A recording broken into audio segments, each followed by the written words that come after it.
Welcome back to Kevin Toll Reads. I hope you're doing well. It is time for my book review of Vigilante Romance by Jon Zaremba. You're asking yourself, who is Jon Zaremba? So let me share with you. I've been trading some emails with Jon. He reached out to me right about the middle of Indie Author August, sent me this book, asked me if I'd be interested in it. I said, absolutely. And so, yeah, unfortunately, I didn't get to add this into August, but here I am. And yeah, it's a nice read, and I've been sharing that amongst my buddies. And so let's dive right in and talk about some author insights about Jon.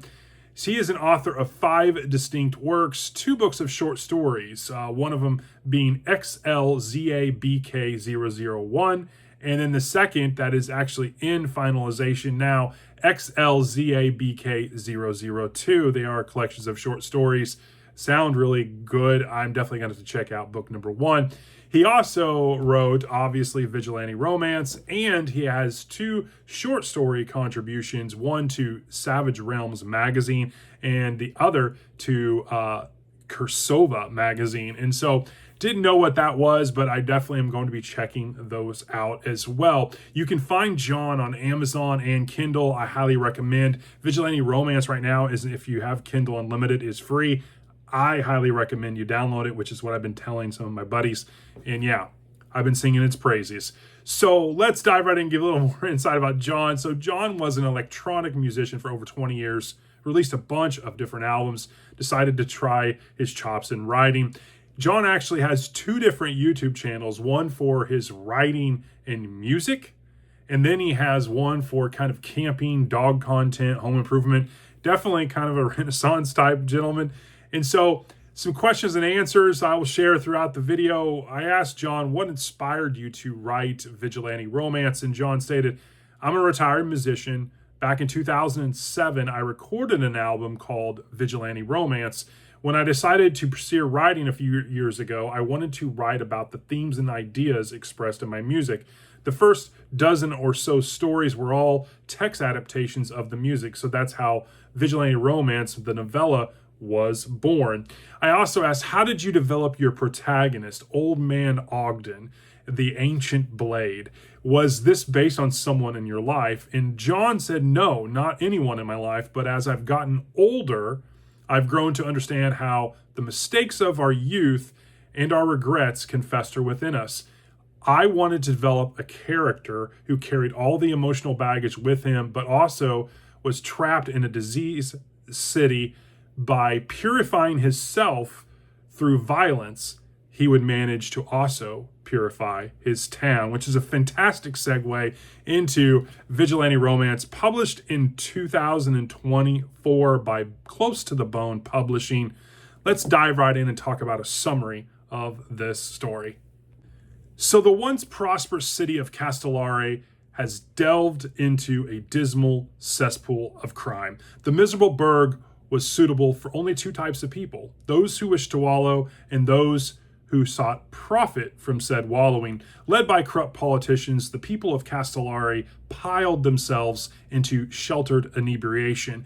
Old Man Ogden was like everyone else, living but not. His wife's murder crippled the spirit of the old soldier, but not permanently. He has awakened. Ogden shall right his wrongs. And that's pretty much standard right off the back of this book, but I think it is a very fitting summary of this at a high level. I don't want to get into spoilers. We're talking an 80-page story here, so I don't want to tell too much, but let's talk a little bit about what I enjoyed. I really like the beginning. It's very trippy dreams at the very beginning, quick hits into his past. It starts with this time in the war, the nightmare mixed with losing his wife, Ida, his feelings that it was his fault he let her die. The old lady scene was a very pinnacle scene. I think it's part of Ogden's awakening. It happens after another awesome scene as well that I'll get into, but you have 2 boys, one videoing and one in his 5 seconds of fame as they accost an old lady, and that is what really sets Ogden off and just flips the switch in him, like, I'm done putting up with this cesspool of crime and ineptitude and just screwing around, and he is not going to take anyone's crap anymore. There's also the scene before that at the cemetery, which I thought was a very profound scene, because instead of like going to church, Ogden goes every Sunday to the cemetery to visit his wife's grave. And when he does, he complains about how it's never upkept by the city anymore. There's drug paraphernalia. His wife's actual tombstone has been knocked down and spray painted on, and he makes note to come clean it up later. But it just is like one more thing that's festering before he's going to explode, and the switch is going to be flipped. And I thought it was a very crucial part of the story. This story heavily reminds me of two different movies. One, The Crow, when in the vigilance and the death, and then the other is Clint Eastwood in the movie Gran Torino. You know, the fact that he may be old, he may be at the end his golden years, but he still has some sand left in him, and you get to see that.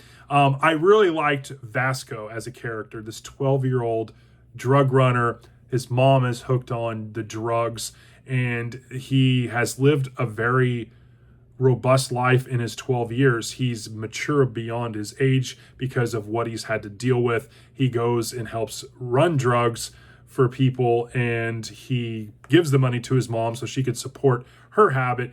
But Ogden sees that with his intelligence, with his street smarts, he could use him in what he plans to do. And I think that's really, really cool. It's fast-paced, there's action, there's gunplay. It is heavily reminiscent of the old style movies I watched as a kid, like the Guy movies. You have tons of action, but it also has some very emotional, introspective parts, especially with Old Man Ogden, who also goes by the name of Augie, the Ancient Blade, the Invincible Winner, and he who walks tall in the darkness. Ogden, in his black trench coat, his scarf, his hat, his kukuri knife, homemade grenades and pistols he takes off his enemies that he beats up or kills.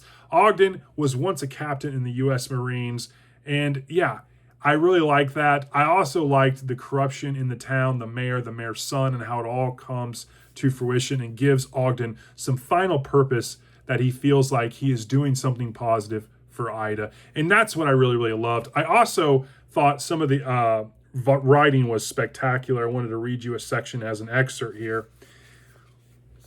Old Man Ogden's wrinkled skin tingled with the ecstasy of corporal victory.